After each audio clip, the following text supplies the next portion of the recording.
2022년 하반기 한국 영화의 주요 트렌드는 바로 리메이크라고 할 수 있는데요. 그래서 오늘 소개해드릴 영화는 극장가의 새로운 숨결을 불어넣어줄 원작 있는 영화 3편을 준비해봤습니다.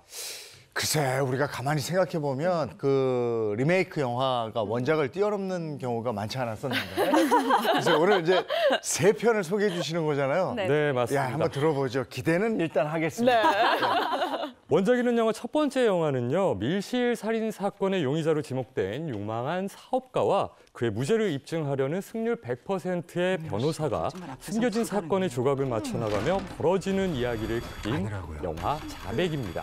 자백. 이 영화는 배우 소지섭 씨가 첫 스릴러에 도전한 영화다 이렇게 알고 있는데 어떤 작품을 리메이크한 거예요? 네, 영화 자백은 2017년도에 개봉한 영화죠. 인비저블 게스트를 리메이크한 작품인데요. 사실 이 원작이 굉장히 소름 끼치는 반전으로 유명한 영화이기도 합니다. 그런데 이 감독, 이 영화를 리메이크한 이유에 대해서 이렇게 얘기를 했는데요. 사실 부담이 될 만한 작업이잖아요.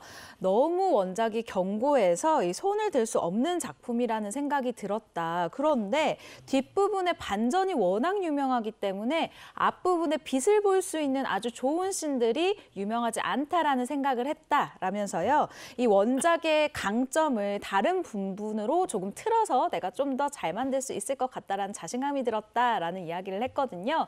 사실 원작이 반전에 초점이 맞춰 있는 영화라면 자백은 이 반전을 향해 찾아가는 과정이 굉장히 재밌는 영화입니다. 영화 추천 강추드립니다. 원작을 본 관객들은 원래 좀 냉정합니다. 네, 리메이크 영화 비교를 할 수밖에 없을 텐데 다른 개성을 경쟁력으로 확보를 한 것 같습니다. 그러면 이렇게 원작하고 비교해가면서 보는 재미가 있을 거고 그다음에 다른 재미는 뭐가 있겠습니까? 바로 소지섭 씨와 김윤진 씨의 연기 대결인데요. 소지섭 씨 정말 스릴러 처음 도전했는데 야 연기 잘한다 소리 지금 소문이 자자하고 여기다가 뭐 김윤진 씨야 뭐 우리가 흔히 스릴러 퀸이라고 하잖아요. 연기를 잘하는데 이 감독이 정확히 안 거죠. 이 두 배우의 연기 대결 뭐냐면 대화만으로 이게 심리전을 펼치는데 이게 너무 긴장감을 늦출 수가 없어서 정말 추리소설 읽는 것처럼 쫄깃쫄깃하다 이런 호평이 이어지고 있습니다. 원작과 달리 영화 자백은 또 어떤 반전을 선사할지 궁금해지는데요. 네, 일단 주연을 맡은 소지섭 씨의 이 자신감이 대단합니다. 대본을 받은 뒤에 원작을 봤는데 이 마지막 반전이 너무 대단한 작품이었다라고 하면서요. 이 자백 같은 경우에는 앞부분은 이 원작과 비슷하지만 다행히 나머지 부분들은 원작과 다른 부분이 많았기 때문에 임하는데 부담이 없었다라고 얘기를 합니다. 저희 영화는 반전도 있지만 반전을 향해 달려가는 이 중간중간이 굉장히 매력적인 영화다라고 이 자신감을 나타내기도 했죠. 네, 영화 자백 소개해드렸고요. 다음 영화는요? 원작 있는 영화 두 번째 영화는 제목이 모든 걸 말해주는 영화 리멤버입니다. 극중 기억을 잃어가고 있는 뇌종양 말기 알츠하이머 환자가 희미해지는 기억 속에서도 일제강점기 시절 가족을 모두 죽게 한 친일파 원수들을 향한 복수만큼은 절대 잊지 않는 이야기를 담은 영화입니다. 네, 영화 줄거리를 보니까 이 친일파 청사를 좀 담담하게 다룬 영화인 것 같은데요. 어떤 영화가 원작인지 궁금해요. 독일 영화에 리멤버 기억의 살인자라는 영화가 있어요. 홀로코스트에서 혼자 살아남은 이 남자가 가족을 대신해서 복수에 나서는 영화인데 지금 저기 독일 영화에서 그 배우가 크리스토퍼 플럼버예요. 이름 들으면 잘 모르지만 딱 보면 아는데 네. 이 영화 찰스 디킨즈의 비밀서재에서 스크루지 역할을 했던 굉장히 연기 잘하는 배우거든요. 그거를 지금 우리나라의 이성민 씨가 연기한다? 야, 일단 이제 두 배우가 양쪽이 다 연기를 잘하는 배우 또 노인이 이 복수를 액션으로 한다. 오랜만인 것 같지 않아서 옛날에 리암 리슨이 테이큰에서 이렇게 늙은 아버지가 액션이 가능해 이번에 할아버지입니다.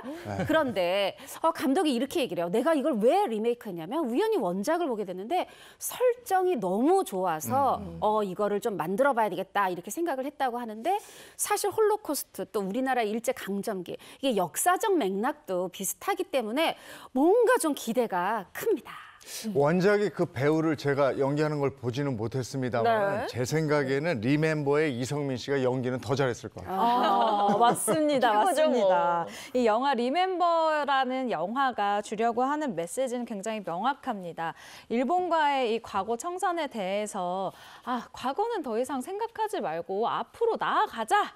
라고 주장하는 이 일각의 이야기 때문에 굉장히 평생을 상처받은 이 주인공이 하는 이야기가 이 앞서 얘기한 이 앞으로 나아가자라는 얘기가 대비가 되면서 굉장히 명확한 메시지를 전달을 하고 있는데요.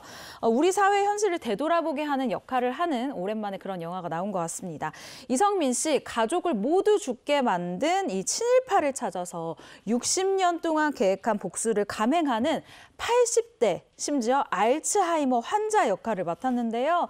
검버섯, 주름, 하얀 머리칼 등 이 30년의 세월을 입히기 위해서 특수 분장에만 하루 2시간, 총 150시간이 넘는 시간을 썼고요. 그 결과 이 영상에서 보다시피 이 80대라는 이 나이대에 전혀 위화감이 없이 그리고 연기력으로 충분히 커버가 가능한 이런 모습을 보여줬습니다.